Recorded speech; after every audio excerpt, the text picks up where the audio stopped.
Good afternoon, ladies and gentlemen. Welcome to another exciting and everything and amazing Propagandacaster. My host and Pearl Dane, the one and only master propaganda heroes like defender of the fatherland of it to a 1v1 on Villa Fiore. In the north it is Sev, striker, fun here for the Deutsches of the German army. Here with the 3rd Panzerjaeger Division. The Panzerjaeger armoured support and battalion combined up to the southeast is Nathan, fighting for the British Empire, the Commonwealth. Here with the 7th Armoured Division, an Australian defence. They already got some Australians going out there to fight the Germans, those damnable Jerrys.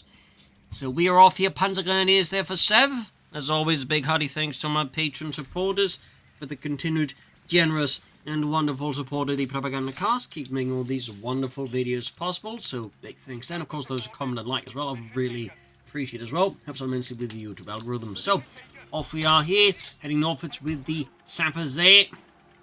Broad approach here. Meanwhile, Sev they're racing up with his bike, looking to gain as many points as possible.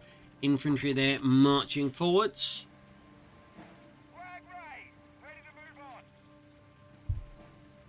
So things are happening. Up north, Panzer Pioneer, they're moving forwards. Half track for Sev. Good bit of mechanization, put pressure on the British. Of course, if Nathan does have a dingo out, he should be able to fight back against it. But without a dingo, this is going to be tougher for Nathan here in the early game. Not impossible, but it will be a bit tough, depending on how things play out. We'll have to see. Second section of strings out here for Nathan so far. Actually, a bit of a bold strategy as the DAK. Typically, you don't see Australian heavy strategies versus those because, again, of the light vehicles, which the Australians themselves tend not to want to, when you can't see upgrading with anti-tank rockets, you can't get anti-tank grenades, so you tend to be much more vulnerable there. So there's quite the commitment there from Nathan to go for them, especially considering he doesn't have an infantry on the section command post there, so you can't just call him a dingo. So really bold strategy here from Nathan, to be honest, really bold. Well, certainly see after this early game goes, but certainly could get a bit rough here.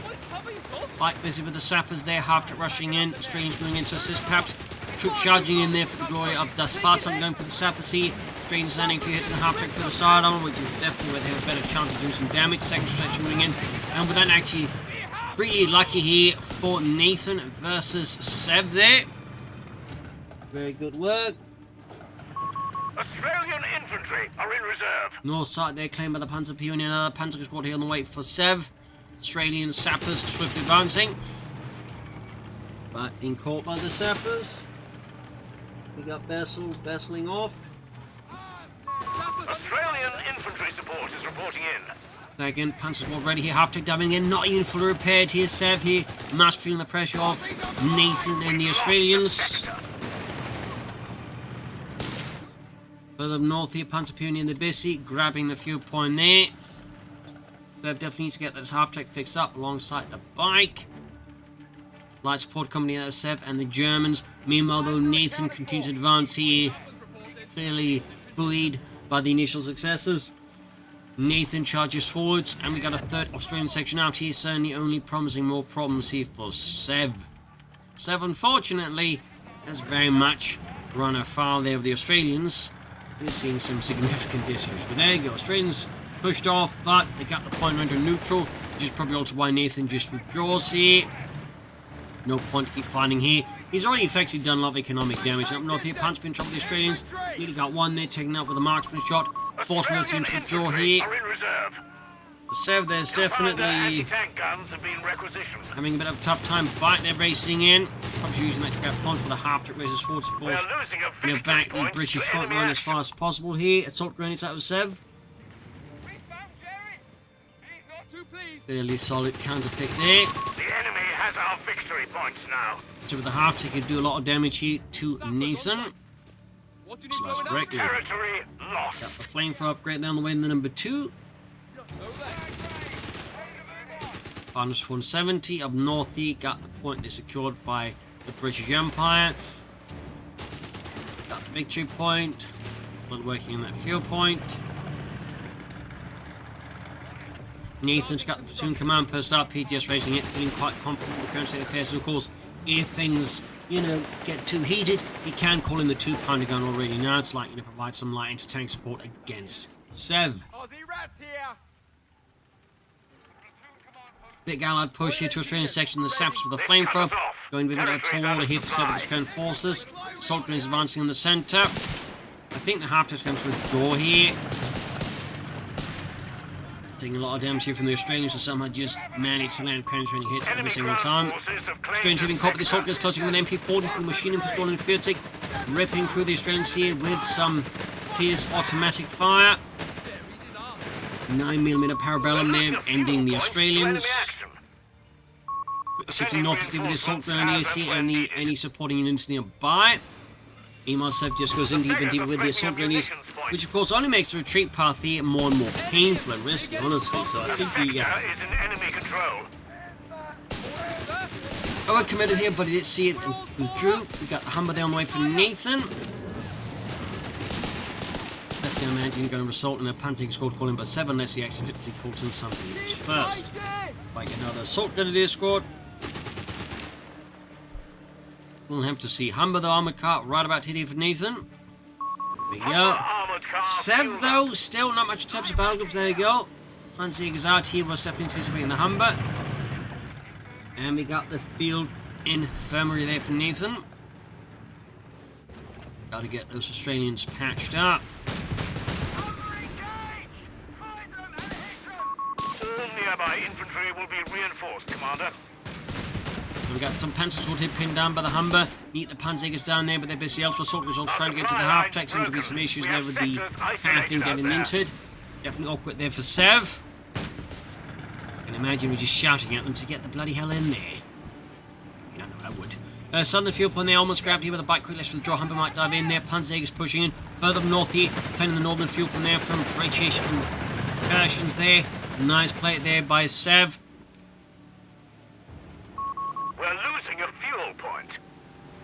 Humber there, trying to find the bike.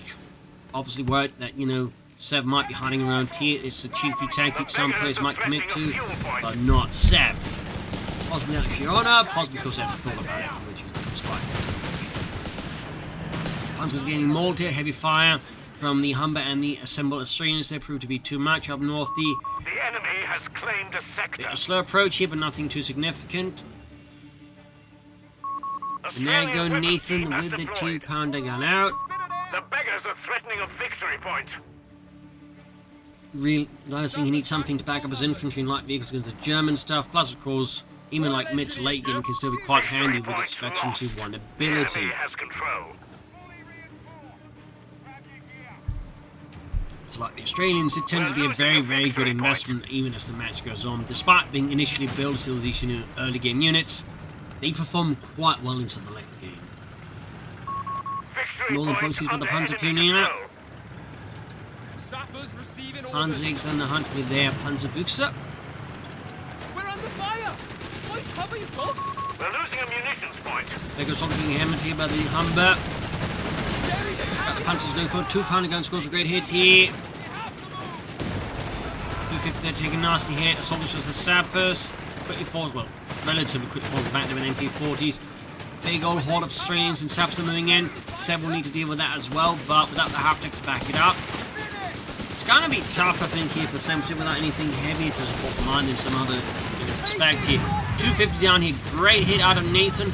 Punishing Sev, taking 250 half-tech way too close to the front line. But really at this point, you should know he shouldn't keep it there, considering there's the 2-pounder gun, and of course, the potential of the Humber still to appear and just finish the job. Southern fuel are being hit. Being grabbed as well there by Nathan, keeping the pressure, keeping momentum. So they're taking up for the mechanized company, so we are likely looking at a heavy armored car to try and turn the tables here, Nathan. But whether or not that can achieve it, of course, is another matter. I mean, you could also try and go for the Stu D, another different effort. Now looking a bit rougher here for the Germans. Need to regain some control here soon. Nathan is just running around from here in circles. There we go, heavy armored convoy for Sev. The Octop, we also got Panzerjaeger out there with mines and... I keep forgetting the name of that one. It's something else generic. Yeah, defensive positions. All heavy armored car, the slow ramming here for Sev. North here, Panzerjaeger to the Australians here, catch them and force them back. Noting, I don't think we've seen any of the Australians actually been upgraded here with the scope the infields up, Nathan, or perhaps I'm just haven't seen it, I can't see it right now because they're retreating. At which point, for some reason, the icons, it shows like, their weapons, they got upgraded, it just goes away. A victory point is being overrun. Do think they haven't. Where are we going? And we get a regular section of Nathan, interestingly enough. Not a bad choice, obviously. Victory point belongs It is still to the more enemy. infantry, which definitely has its benefits, but 3 Australians and then 1 regular section is nonetheless a tiny bit novel. First heavy armored car there for 7, he's going for a second one. Completely committing here to Arctic supremacy. Trying to turn the tide here with heavy armored cars and the 8 wheels. Got the 7 on the run here, Arctic diving in as well there.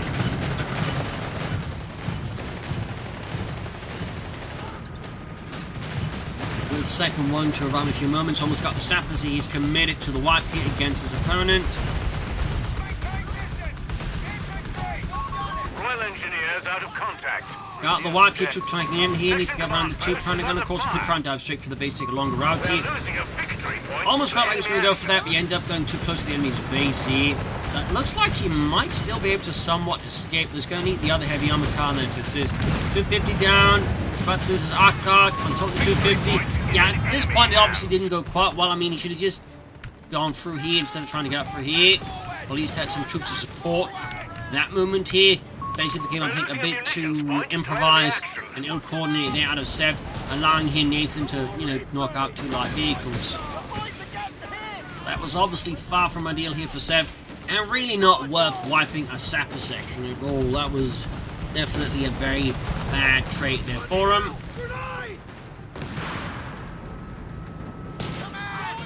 Fuel for them being lost. Nathan, meanwhile, taking advantage of things going there, maintaining great control there of the map in his head. Pushing around. He does get the Humber, but that's... I mean, if he loses this arc card, it's definitely still not going to be worth it. Got the 2-pounder wipe, but still need to get this to safety. But crucially, he needs to, get resources back under his control. Oh, what's the pathing doing? Oh, goodness, what is he doing with it? Loses it. I can only assume that was the pathing screwing him over there, because it doesn't make any sense. Like, it happened if you forget on this map, they connected drive for all of this, so you just assume they don't, and they just take a turn through there, I guess, but yeah. I can only assume that was definitely not his intent, but now Seb's definitely taking some heavy losses, in particular on the vehicle front here. 2 heavy armored cars down like that just isn't great. There's a big win there for Nathan. Unless Nathan, kind of messes up, or Seb, really pulls off a brilliant maneuver, things are going to get tough here for the DAK. He's going to, really apply some pressure. The beggars are threatening a fuel Almost point. out the sappers there, but I think he's better off right now to withdraw the assault gunners, get them healed up. We got a Panzer booster left behind. Anti-tank guns Honestly, yeah, available. it's not worth picking up there with the assault grenadiers. Again, I think the priority right now should be to get them healed up. Support elements, or armor elements, we are getting Stukies there, I think, out of Seb. We can conduct supply runs. The ambulance, I think, is definitely necessary to move here for him. He's still up his men, protect the assault grenadiers.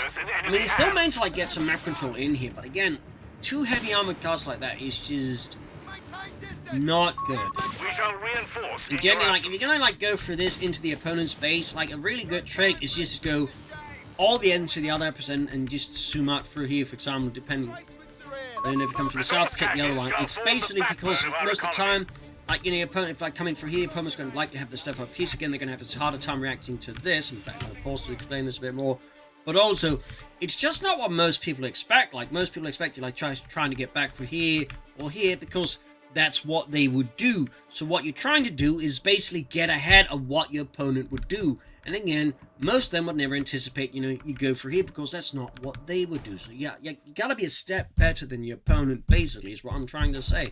And one of those is just to do something utterly unexpected, because again, most people aren't going to do this. So I think had Seb just zoomed through here, so try and take a detour through here, or even here, you just gone through here, up here, just take the safe route. Again, these are, relatively fast armored cars, so they can easily make the route anyways. And again, this is where some players get lazy. They're like, I don't want to go the long route in my heavy armored car. It's an armored car, emphasis on car, it goes fast. You know, it's a few seconds, then we'll like to keep the armored cars alive, so, you know, sorry for that longer explanation, but, you know, it's one of those things I feel like, you know, it's really worth pointing out that, like, this could have been so much better for Sev here against Nathan. He wouldn't have lost those armored cars, and Nathan would have been in a much worse position. So, again, you know, keep those things in mind. It also applies to rushing through tanks and all that sort of stuff there. Again, try and do the unexpected. The lads are accounted for. Try to do the stuff they do not predict. So, anyways, Nathan on the move here. Landmines laid and covered. They won't suspect us. So, I'm guessing Sev's going to try for the Stug D now. After gun nerfed, obviously. We have some more assault gunners out here for Sev and the 3rd Panzergrenadier Division. Starting the work. Scouts are taking them now. North Looping south with the 250 half-track, crashing through someone's dirty underwear, well, clean underwear, I hope. A bit questionable to just hang up dirty underwear. We're losing a victory point. 250-9, that is... I wouldn't have expected combat half-tracks at this point of the game, honestly. That's a very cool choice out of Sev. I mean, it's unexpected though, but in this case, I don't think it's the good kind of unexpected. Like, at this stage, like 50 minutes of the game, I don't think any opponent's going to be like, you know, violently surprised in the shocking way that he went for that. Goodness gracious, 50 minutes of the game went for the 250-9. I am truly in trouble. Like, no, they're not going to do that, honestly. You know, there's basically, I'm like, you know, something illegal. They're hallucinating quite aggressively. So, Nathan meanwhile taking up, which is definitely going to be much nastier for Sev than, you know, the 250-9 is going to be for Nathan. Isn't Nathan going to put it up with tanks? Going for the cutter point, though, is a good, we're obviously striking there, hurting the British fuel economy. Always a good move, of course. Stug diesel for 7 meanwhile. He's also going to loot the Martyrs then, which also got nerfed, by the way. Sector overrun. The enemy has it. Sev's about to get absolutely wiped out. The assault with 32, they're doing some good damage. 250 dashing right from the 2-pounder guns. Not entirely sure what I was expecting for that. It hits a mine. Points are under enemy control. Yeah, like, you know, like, with this close to the opponent's base, you know they have 2-pounder guns, you know, got them this far behind. Always anticipate the anti-tanks are going to be, like, you know, pretty close within range. That was just a waste of a 250-9 here, unfortunately. Sev does seem to be struggling here a bit with, you know, leveraging his light vehicles in a manner that goes beyond target practice for the enemy's anti-tank gunners, which is hard to do. But there goes Stug, 3D there, early model out by 1943-44. Most of them were pretty much gone and were relegated typically to, like, you know, training replacement units. You know, some very third-rate, fourth-rate security units and whatnot. Like, frontline units really wouldn't have these in those cases.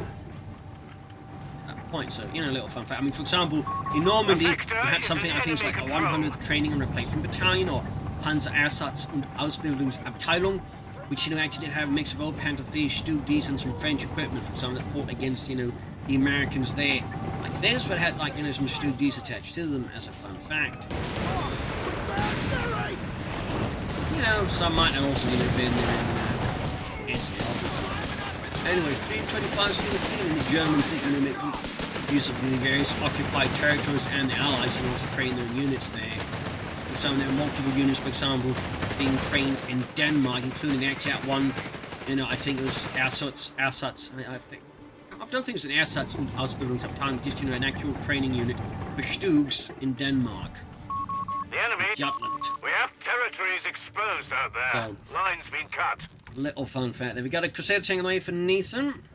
Still, nice turnaround here from Sev, despite everything. I mean, you really would think after throwing all these light vehicles, he would be in a much worse position. But it is somewhat been helped out. In fact, Nathan has upgraded Australians, and the tech, I suppose, also came a bit of inopportune timing, so he wasn't quite able to like follow up on Sev's mistakes. But again, it does also mean nice tanks, and so Sev might, of course, be in trouble because, for those who might be paying attention, Sev currently doesn't have like any anti-tank weapons. It's like he's got a Panzerbuchs on his Panzerponies. That's it. He's got tanks, Martyrs, Panzerschrecks. I mean, And right now, Seb is very vulnerable against the Crusader tank. A lot of damage here. Bosch are pushing hard. We're down to 200. You get the Marder 3 now. Panzer parties to get out there. I mean, Nathan though seems very concerned about that one anti-tank rifle punching enough holes in that Crusader tank. South here, the soldiers and the sappers. Sappers are actually quite close to winning this one, I think, due to their veterancy, and I think they're training too. Yeah. Which is definitely awkward, but again, highlights the things is, you know, the sappers are quite efficient for their cost compared to something like assault grenades and my MP40 grenades. So, troops reinforcing Hillier, Stuke, of course, in heavy repairs. Marder 3 arriving here for Sev. 5 command points available. Mines going off here, some S mines or Sprengminen. Bounding mines. Very nice little thing there. Aceman Drake would bounce up into the air and then, you know, explode, spreading out shrapnel and like a thing, little balls there, like, you know, waist height. Very nasty stuff.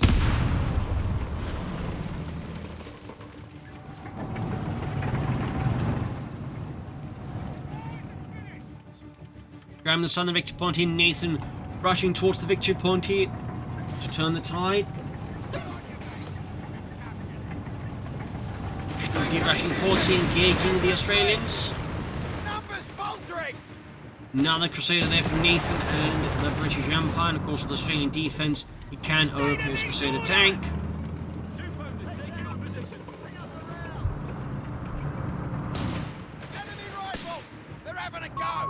So we're struggling the Australians here.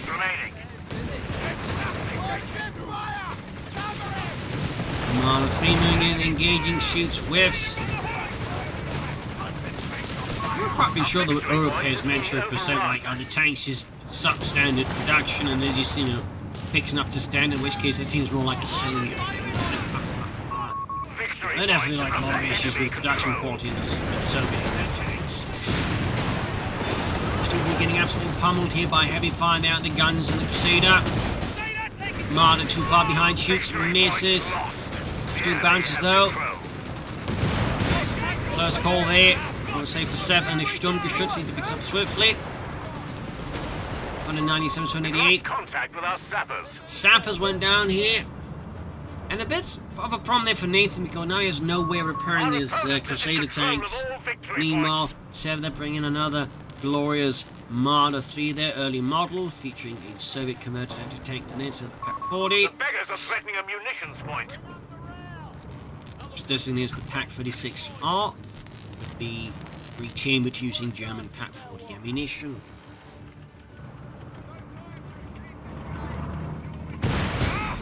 Shot in the Crusader tank. Straight push forward to the strange run to Stuke D. Top grenades, Panzerjaeger and whatnot. Commander, we have a stockpile of command He seemed intended to go for an elephant here because, I mean, he could just go for anti-tank watch, but he's not gone for it yet. So I think there's an actual realistically horrifying chance that the 7 might be planning to go for the elephant tank destroyer here versus Nathan, which is definitely not something I'd recommend. I mean, you can do it if you absolutely want to. Obviously, I cannot stop you. I would if I could, but I mean, it's the only use not you don't recommend because it really is like just an over-specialized unit. A very, very, shall I say, narrow band of effectiveness. Got Pak-38 here for Seb to have to deal with the Crusaders, not getting blasted into oblivion with the 2-pounders.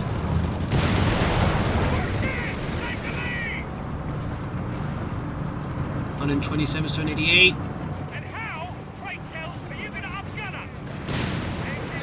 Upgunning one, withdrawing the other? Oh.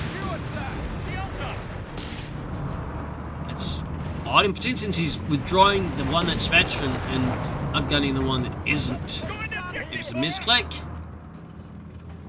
I don't know what's going on here from Nathan. That is definitely unusual. What's unusual doesn't mean bad, but it does mean I have no real clue as to what the hell Nathan is thinking here. We've lost the sector to the enemy. Except you might have had one too many down at the Winchester. So, grab the eastern fuel point here for the Panzergrenadiere. Another Crusader there for Nathan. Oh, it's a Matilda 2 actually. And Seb, I guess he's still just going for that Elephant Heavy Tank Destroyer.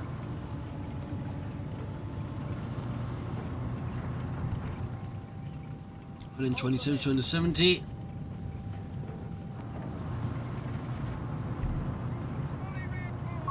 We're losing a victory Going point. back the outgun Crusader there. The Mark III with the 6-pounder gun there. In fact, actually, they will later on actually reuse the turret and the gun on these DAK armored cars, if I remember correctly, actually basically upgunning those by mounting the turret and the gun on those. But in fact, A Matilda heavy Who's tank that has been around? completed. was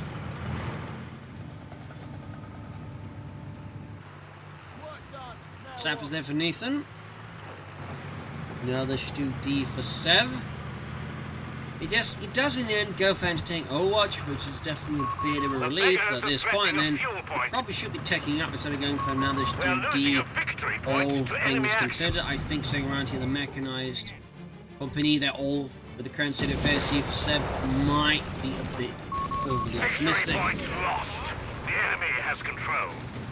115, 264. Diving in there with some shots on the side of the Matilda 2. Interesting, they've got all here. Blowing out the engine, but 2 Panzer cores doing a lot of damage. And another Marder is absolutely combusted here. Hooked up.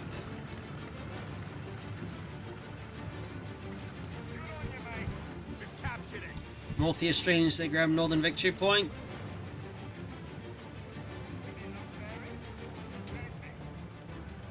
That was a little too easy, eh? Bolt Gunniers, Panzer moving forwards. Enemy rifle! They're having a go! Shit! Enemy fire! Charging in there, 180 to 259, grenades off. God damn it! Man down!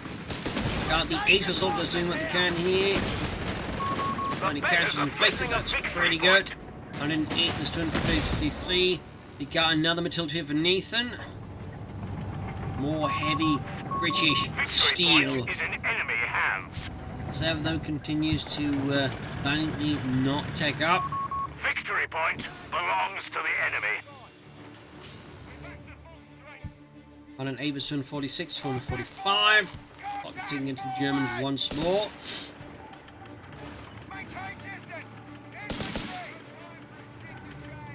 Mike swiftly escapes there. A victory point is being Southside exchanging overrun. pursuit as they tried to hold the victory point. Up North Australian withdrawing, he could get been out there then by Sev if he's sort of paying attention to the north side. The enemy has our victory points now. So far he seems to have somewhat forgotten about it. We got more packs here for Steph response, of course, here to all of Nathan's tanks. More pack 38s, and of course also the fact that 2-pounder guns makes it very difficult for Sev to rely on his Martyrs, because the 2-pounder guns can just aim move up to them and blast them into bits due to the high rate of fire and accuracy. Good as new. Repairs finished. We're losing a So victory I definitely point understand to why enemy Sev action. is going for pack 38s now over the Martyr, please.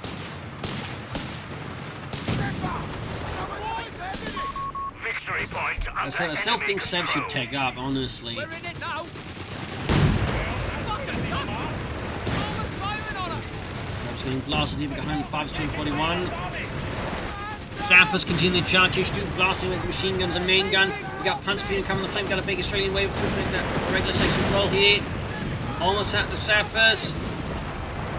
Nathan assaults continue. Ripping apart the German front line here, causing chaos, confusion, and quite a bit of discomfort here. Stu getting out with the 2-pounder guns, and there you go, Matilda knocks out. Stinging blows to Sev. We do get the anti-tank Overwatch pulled in here on him. It's off. Sack's been caught up a bit as well here. Fortunately, he angled, I think, a bit incorrectly, allowing Nathan to just push forwards. Easily that way getting out of it. It's always, of course, one thing you have to like keep on with these kind of abilities. The ones like try and make it different with the opponents, like just easily get out of it. Unless you really want the opponents to escape swiftly. In this case, he definitely, I think, timed it in position in such a way it became very easy for Nathan just to drive forwards into all of his stuff. Which is definitely not what Sev there wanted. So that's definitely a very good move here for Nathan. ripping through the German lines. Anti-tank out here, massive blow, and he's actually going back to Marder Freeze here, which, I mean, the 2-pounder guns out. I am not entirely sure as an idea. We've tried to recruit, ultimately deep through it. Unsurprisingly, assault troops forts marching off here, ripping at least parts. Some of them Nathan's in the assault are trying to close. 250 down. Grenades here on the Ace 2-pounder gun, but it is definitely far from enough. More mines. Almost losing the assault grenades here. Absolutely devastating engagement here for Seb and the Germans. What an absolute pushback here by Nathan. Lots of S-mines here, though, definitely making things uncomfortable for Nathan on the retreat. Got one of the Matildas. That is a win there for Seb, but does not really change the fact it is, you know, they're getting absolute walloping out of the British.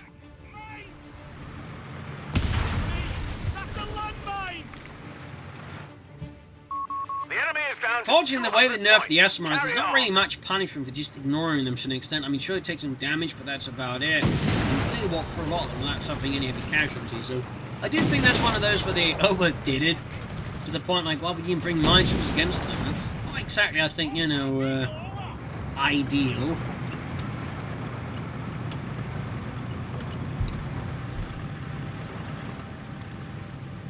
Another amount of fear there for Seb. A-15 Crusader is on station and ready for orders. Good shot there. 95 to 94.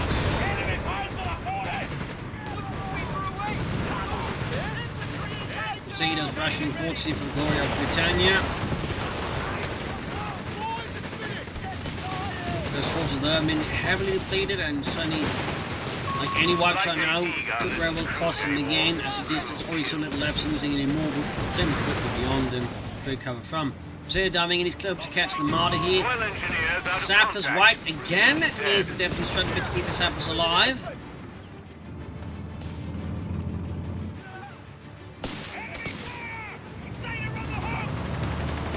I don't know, one trying to trouble the Royal Engineer. So, Crusader down to the base here, but yeah, really looking bad here, honestly, for Sev.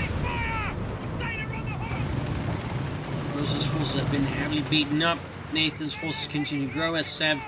I mean, he is growing, but it's a much slower and I think much more awkward pace here compared to his opponent.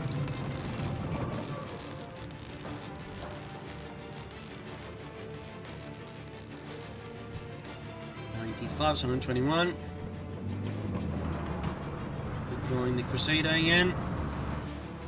Nathan definitely one of those players who makes consistently quite good use of the withdrawal ability there, so thumbs up to Nathan. Special guns out there for Sav. The enemy's wavering. They're down to only 100 points.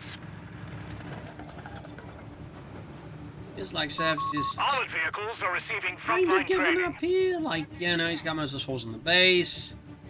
He's just sort of like, you know, staring into the wall at this point. Into the screen, whatever matters. But, okay, now we got to move on again here from Sav. Looks like he woke up. Okay, 250. Could have planned to go for mortar after it, I guess.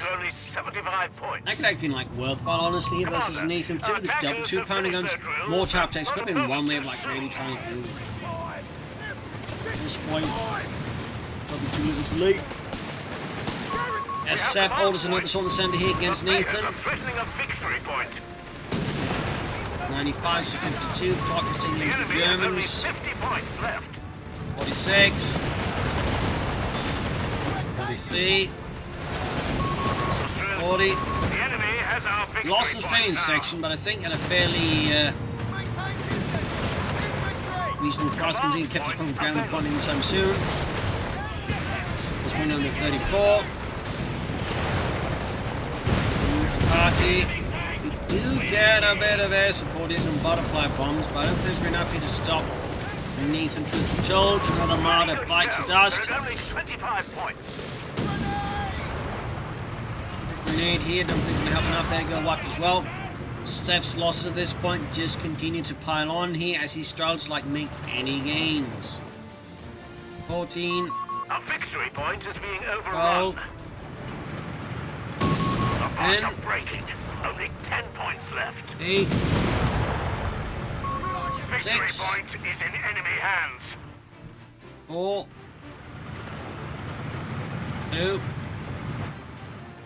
and that's it. GG, game over. A loss there for Seb, victory for Nathan. I do feel like Seb at several times definitely had the opportunity, but rather made some tactical strategic errors that very much just, you know, shut him out in the end. So there you go. Hope you enjoyed the match. You've learned something from it. This is Imperial Cheers, and see you all tomorrow for another episode. Bye, everyone.